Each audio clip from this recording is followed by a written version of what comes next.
Tajikistan और Azerbaijan ने Iran के लिए खोला खजाना। इजराइल के चक्कर में बुरा फंसा अमेरिका। दोस्तों, मिडिल ईस्ट की जंग अब सिर्फ मिसाइलों की टक्कर नहीं रही, बल्कि यह ताकत और सपोर्ट का खेल बन चुकी है।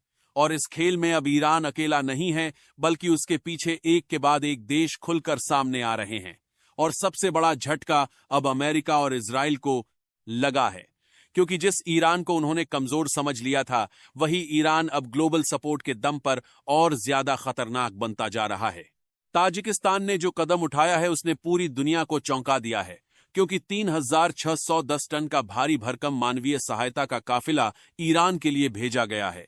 और यह कोई छोटा मोटा कदम नहीं है, बल्कि यह सीधा संदेश है कि अब ईरान के साथ खड़े होने वाले देशों की लाइन लग चुकी है और 110 ट्रकों में भरकर भेजा गया। यह सामान जंग के मैदान में ईरान की ताकत को कई गुना बढ़ाने वाला है। इस सहायता में सिर्फ खाने पीने का सामान नहीं, बल्कि दवाइयां, बच्चों के कपड़े, महिलाओं के लिए जरूरी चीजें, टेंट, बिस्तर और यहां तक कि बिल्डिंग मटेरियल भी शामिल है।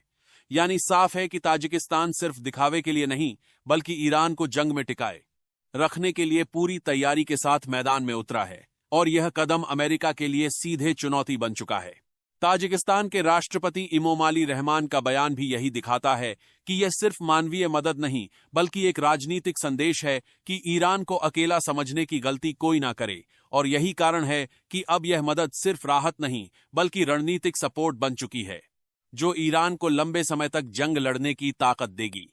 अब अगर अजरबैजान की बात करें, तो उसने भी अपने दरवाजे खोल दिए हैं। पहले 25 टन और अब 82 टन की नई सहायता भेजकर उसने साफ कर दिया है कि वह भी इस खेल में पीछे नहीं रहने वाला। और खास बात यह है कि इसमें फूड सप्लाई और मेडिकल सपोर्ट दोनों शामिल हैं, यानी जंग के हर मोर्चे पर ईरान को मजबूत किया जा रहा है। रूस और चीन पहले से ही इस पूरे खेल में ईरान के साथ खड़े हैं। रूस जहां सैन्य और टेक्निकल सपोर्ट दे रहा है, वहीं चीन आर्थिक ताकत से ईरान की रीढ़ मजबूत कर रहा है। और अब भारत जैसे देश भी मानवीय सहायता भेजकर इस पूरे समीकरण को और ज्यादा जटिल बना रहे हैं, जिससे अमेरिका की रणनीति पूरी तरह हिल चुकी है। अब सवाल यह उठता है कि आखिर अमेरिका कहां खड़ा है, क्योंकि रिपोर्ट्स के मुताबिक अमेरिका लगातार देशों से मदद मांग रहा है, खासकर हॉर्मुज़ स्ट्रेट को खुलवाने के लिए। लेकिन कोई भी देश खुलकर उसके साथ खड़ा होता नजर नहीं आ रहा। और यही वह पॉइंट है जहां से पूरी कहानी पलटती हुई दिखाई दे रही है। अली लारिजानी की मौत के बाद जिस तरह से ईरान ने उसी रात जवाबी हमला किया, उसने यह साबित कर दिया कि यह देश किसी एक चेहरे पर नहीं, बल्कि एक सिस्टम पर चलता है।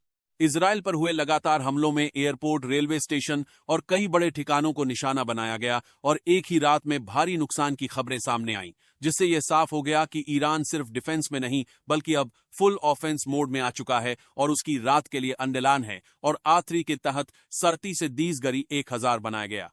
मिसाइलें लगातार इजराइल की नींद उड़ा रही हैं। ईरान के विदेश मंत्री सैयद अब्बास अराघची का बयान भी इस पूरे माहौल को और गर्म कर देता है, जिसमें उन्होंने साफ कहा कि अगर कोई यह सोचता है कि कुछ नेताओं को मारकर ईरान को रोका जा सकता है, तो यह उसकी सबसे बड़ी भूल है, क्योंकि ईरान झुकने वाला नहीं है। और अब जब दुनिया के कई देश उसके साथ खड़े हैं, तो यह जंग और भी लंबी और खतरनाक होने वाली है। दोस्तों, आपके हिसाब से क्या ईरान को रूस और चीन भी पिछले दरवाजे से सपोर्ट कर रहे हैं या नहीं? कमेंट में जरूर बताइएगा अपनी राय। धन्यवाद।